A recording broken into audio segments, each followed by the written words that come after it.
meron kaming pupuntahan. Magbibigay kami kahit konting tulong. Kasi parang ano ako, bili ako ng ano nito, kahit ganito, sa ganitong paraan lang makabigay ako at mga damit. At pag may napilian akong damit ulit, ibibigay ko rin sa kanila. Okay, let's go. Samahan niyo ako. Okay guys, nandito na kami sa isang kumare ko to. Nagano kasi ako guys, yung pag ako'y nakaipon ng konting mamimigay ako kahit konting tulong lang. Dati kasi namigay ako, wala sila rito, walang tao. At ito, may naano naman ako na kahit ganito lang, makapagbigay ako at yung mga damit. Marami pa akong damit doon sa amin, pero hindi ko pa napilian kasi busy nga ako. Ako, parehas kami mga nahihirap lang at nagtatanim lang din. Ito, pasensya ka na ha. Mars, pasensya ka na sa mabigay ko. Ito, may ulam ka na, may bigas ka na ng 1 kilo, or may corn beef ka isa. Sabay corn beef, nailagay na ba dito sa loob? Maraming much. Yan. Salamat. Thank you, Guys, thank you. bilib ako sa kanila. Salamat.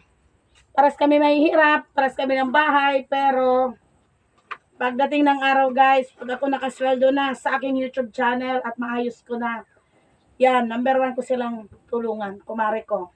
Kasing hirap lang din kami. Pero hindi kami the same ng kasi ako vlogger, siya hindi. Sa pagbablog ko, marami na ako natulungan. At ito yung mga pinagpilian kong mga damit, ibibigay ko to sa kanila. Yan, Mads, pasensya ka na sa ko ha. Pambahay lang yan. Okay. Hindi ko pa lahat yung mga pinili ko. Kasi yan sa kanila guys.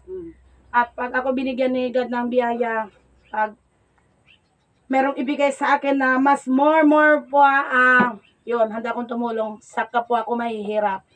Maraming salamat guys sa lahat ng mga nag-watch sa video ko.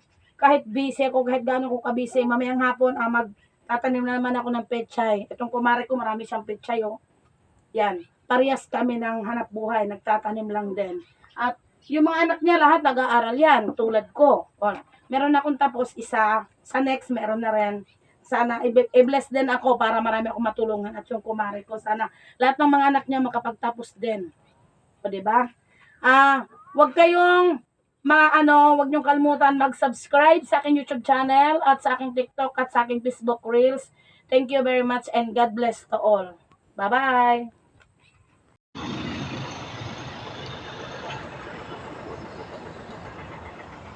Ma.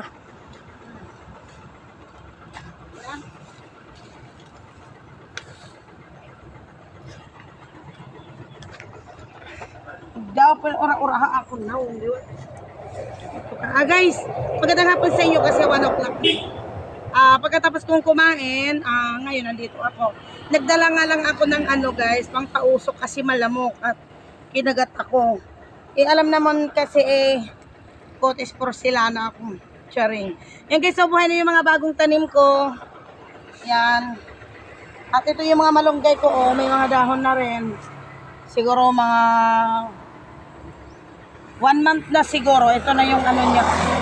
Yung bagong tanim ko. At nandoon naman yung guys, yun tingnan nyo. May flowers pala siya. Ang ganda.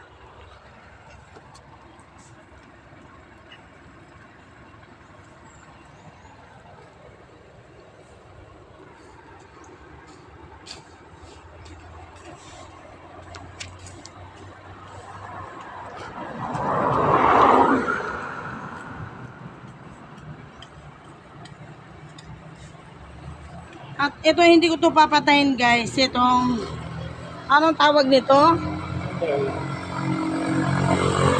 Ha? Golden berry.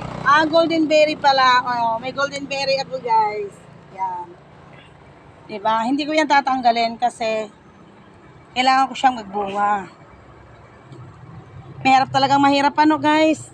Napakahirap. Pero ako yung mahirap na marunong maawa sa kapwa ko mahihirap. Nako Diyos ko po. Gising-gising na sa may mga nagsusubra ng pera dyan. At sana kung sino yung makita ninyo na may naghihirap na katulad ko. Pero hindi ko sinabi ako tulungan nyo ha. Kasi marunong ako maghanap buhay. Yung iba na naghihirap, mas mahirap pa din sa akin. Sana mapanood nyo tong video ko. Shout out sa lahat ng mga kapatid ko dyan. Luzon, Visayas, and Mindanao, in Zamboanga City, in Santa Barbara, Emeralda, Zamboanga, Sibugay. Ayan guys, ito na. Tatapusin ko lang to guys, yan.